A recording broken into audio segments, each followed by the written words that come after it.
Your social media feed is a war zone of ideas, isn't it? One prophet says one thing, a pastor you've never heard of says the exact opposite. You see a viral clip of a sermon that sounds good, feels powerful, but something in your spirit feels off. You're told to just have faith, but you're also terrified of being deceived. How do you possibly navigate this flood of information without becoming completely cynical or dangerously naive? What if the Bible gave you a spiritual counterfeit detector? A set of simple, powerful tests that you could apply to any teaching, any prophecy, any voice claiming to speak for God? The good news is it does. And today, we're going to learn how to use it so that you can stand firm, full of wisdom and peace in a world full of noise. We're opening our Bibles to the first epistle of John, chapter 4, and we'll be reading from verse 1 through 6. Now, to understand John's command, you have to picture his audience. These aren't believers living in a peaceful, serene Bible study. They are a church under attack. A wave of persuasive, charismatic teachers has infiltrated their community, and these teachers are brilliant speakers. They're compelling, but they're peddling a deadly lie. They were forerunners of what we now call Gnosticism, and their core error was a denial of the incarnation. They taught that the flesh, the physical world, was evil, and that the divine Christ Spirit only seemed to inhabit the human Jesus. In their view, God would never stoop so low as to actually become a man of flesh and blood. This wasn't a small theological disagreement. This was a different Jesus, a different gospel, and it was tearing the church apart. It's into this exact crisis, this storm of spiritual confusion, that the Apostle John, writing as a loving shepherd, gives this urgent instruction. He writes, beginning in 1 John chapter 4, verse 1, "Beloved, do not believe every spirit, but test the spirits to see whether they are from God, because many false prophets have gone out into the world." Let's pause right there. Notice how he begins, "Beloved." This isn't a harsh, academic exercise for heresy hunters. This is a family matter. John is saying, "My dear children, whom I love, I'm telling you this to protect you, not to burden you." Discernment, at its heart, is not about being the smartest person in the room. It's about love. Love for God and love for his people. He says, "Do not believe every spirit." What does he mean by spirit? John is referring to the unseen influence, the motivation, the power source behind the message and the messenger. Every teaching you hear, whether from a pulpit or a podcast, has a spirit behind it. It's either the Holy Spirit, the Spirit of truth, or it's something else. And the ones carrying these messages he calls prophets, which in this context means anyone who claims to speak on behalf of God. And what are we commanded to do? Test the spirits. That word test is a fantastic word. In the original Greek, it's dokimazo. It means to examine something, to put it on trial, with the goal of approving it if it proves genuine. It's the same word used for testing metals for purity, to see if they're real gold or just a cheap imitation. So God isn't calling us to be skeptics. He's calling us to be jewelers, carefully examining what we're being offered to ensure it's the real treasure. This is not a hobby for the hypervigilant. It is a basic command of Christian obedience, essential for the health and safety of Christ's people. So if we have to test everything, how do we do it? What's the litmus test? John doesn't leave us guessing. He gives us one clear, Christ-centered measure in verse 2. "By this you know the Spirit of God. Every spirit that confesses that Jesus Christ has come in the flesh is from God, and every spirit that does not confess Jesus is not from God." This is the master key. The entire test hinges on the identity of Jesus Christ. But what does it mean to confess that Jesus Christ has come in the flesh? Is it just a magic password? You just say the words and you pass? Not at all. In the Bible, confession is a deep, consistent, public alignment with the truth. To confess that Jesus Christ has come in the flesh means you are affirming the whole, stunning, beautiful truth about him as revealed in the scriptures. It means you believe that Jesus of Nazareth is the eternal Son of God, the second person of the Trinity, who existed with the Father before time began. That he truly became human, taking on a real body and soul, born of a virgin. He wasn't a phantom or a ghost in a human shell. He got hungry. He got tired. He wept real tears. He was fully God and fully man. That he lived a perfectly sinless life, fulfilling God's law in our place. That he died a real, physical death on the cross as a substitute for our sins. That he rose bodily, not just spiritually, from the grave on the third day, conquering sin and death. And that he now reigns at the right hand of the Father and will one day return physically to judge the living and the dead. That is the confession. It's the full, robust, apostolic, gospel truth about Jesus.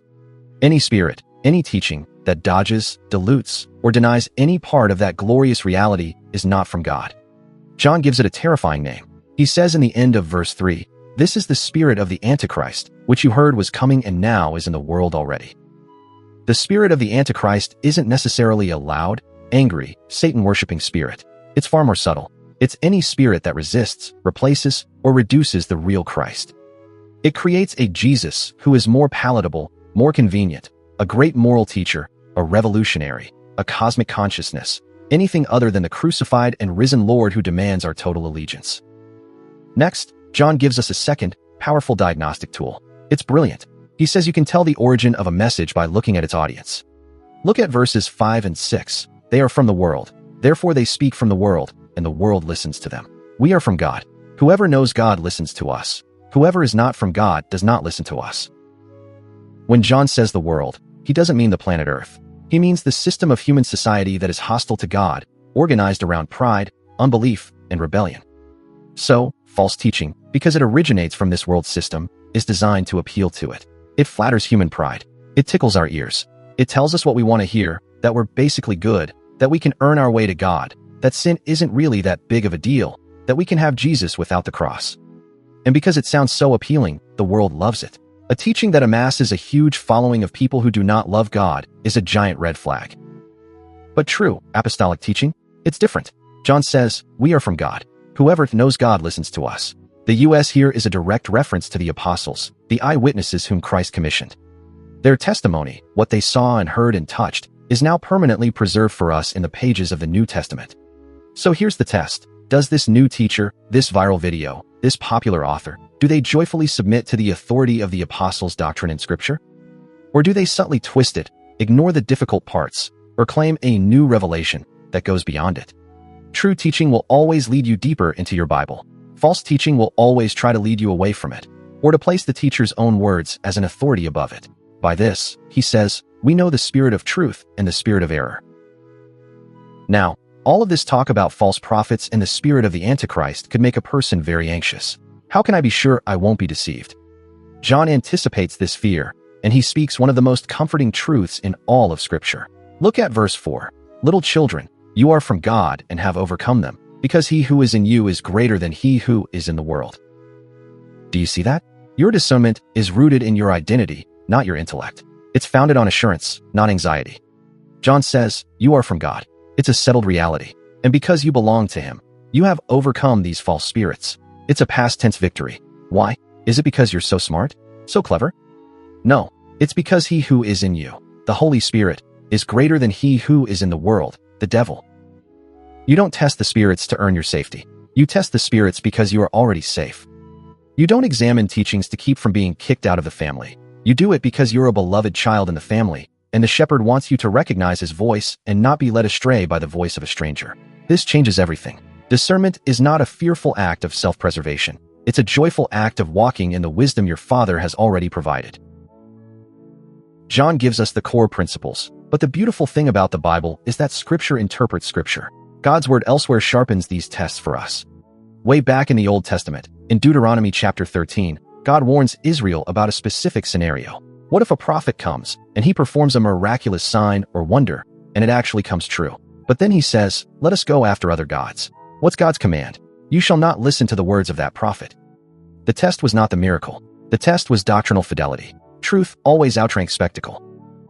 Jesus himself deepens this in his Sermon on the Mount, in Matthew chapter 7, verses 15 and 16. He says, beware of false prophets, who come to you in sheep's clothing, but inwardly are ravenous wolves. You will recognize them by their fruits. Fruit reveals the root. And what is this fruit? It's not platform size. It's not book sales. It's not charisma.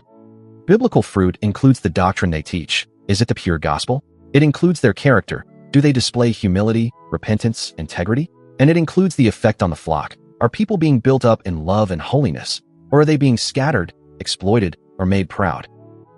The apostles echo this with crystal clarity. Paul in Galatians chapter 1, verses 8 and 9, says that if anyone, even an angel from heaven, preaches a gospel contrary to what they had received, let him be accursed. The message is that central. In Acts chapter 17, we meet the heroes of discernment, the Bereans. They listened eagerly to Paul's teaching, but then they went home and did what? They examined the scriptures daily to see if these things were so. They modeled a posture that is both open-handed and clear-eyed, teachable, but not gullible. This is the biblical model. a joyful confidence in God's word, and a careful examination of everything by its light. Okay, so how do we take all this profound theology and make it practical for today? You're scrolling through Reels. You're listening to a podcast in the car. A friend shares a quote from a popular speaker. We need a simple filter that is deep enough to honor Christ but quick enough for daily use. So let me give you a three-gate test. Before you accept, endorse, or share any teaching, prayerfully walk it through these three gates. First is the Christ gate. The question is, does this teaching confess the biblical Jesus? Does it exalt the eternal Son of God who truly came in the flesh, was crucified for our sins, bodily raised, and is now reigning and will return? Does it keep Jesus central and all-sufficient? Or does it sideline him, using him as a mascot for a political cause, a self-help strategy, or a new brand of pop psychology? If Jesus gets smaller, if his work on the cross becomes optional, the gate fails. Stop. Second is the cross gate. The question here is, what is the gospel being presented? Is salvation presented as being by grace alone, through faith alone, in Christ alone? Does this message produce humble repentance from sin and a growing love for God and others? Or does it subtly add requirements to grace, like you need Jesus plus this special diet, or Jesus plus this political party, or Jesus plus this secret knowledge? Does it subtract the offense of the cross to make it more palatable? Does it trade the free gift of grace for a system of performance and pride? If the gospel of grace is compromised, the gate fails. Stop. Third, and finally, is the Canon gate. The Canon is the collection of authoritative scriptures. The question is simple. Does this teacher listen to and faithfully handle the apostolic word of God? Do they honor the context of the passages they use? Or do they bend the Bible to fit their own agenda? Do they cherry-pick verses to support a trendy idea while ignoring everything that contradicts it? The Spirit of truth, who lives in you, will never contradict the word of truth that he inspired. He loves his word. If a teaching is allergic to the clear, contextual meaning of Scripture, the gate fails. Stop. Christ, cross, Canon. Run every teaching through those gates. Do this not with a spirit of fear, but with your identity secure. Remember John's words, "You are from God. The Spirit of the all-powerful God lives inside of you." You are not testing to survive. You are testing because the Good Shepherd already holds you fast, and he wants his wisdom to guard your peace and your joy. So before you hit like, share, or follow on any spiritual teaching you encounter today, just pause. Take 10 seconds and run it through the gates. Ask, what does this do with the person of Jesus? What does it do with the work of the cross? What does it do with the authority of the scriptures? If the gates hold firm, praise God. If any gate fails, stop. Don't panic. Pray for wisdom, and then open your Bible, maybe with a trusted friend or mentor, and anchor yourself again in the shepherd's true voice. Which of those three gates, Christ, cross, or Canon, do you think is the most forgotten or ignored in the church today? Let me know in the comments below. I'd genuinely love to hear your perspective. And if this kind of deep dive into scripture, aimed at providing real clarity for your daily life, is valuable to you, then make sure you subscribe and turn on notifications. We post videos every single day to equip you to know and love God's word. Now, don't click away just yet. The algorithm has selected another video for you on the screen. It's a deep dive into another passage that will equip and encourage you for your walk. Click on that, and let's continue learning together.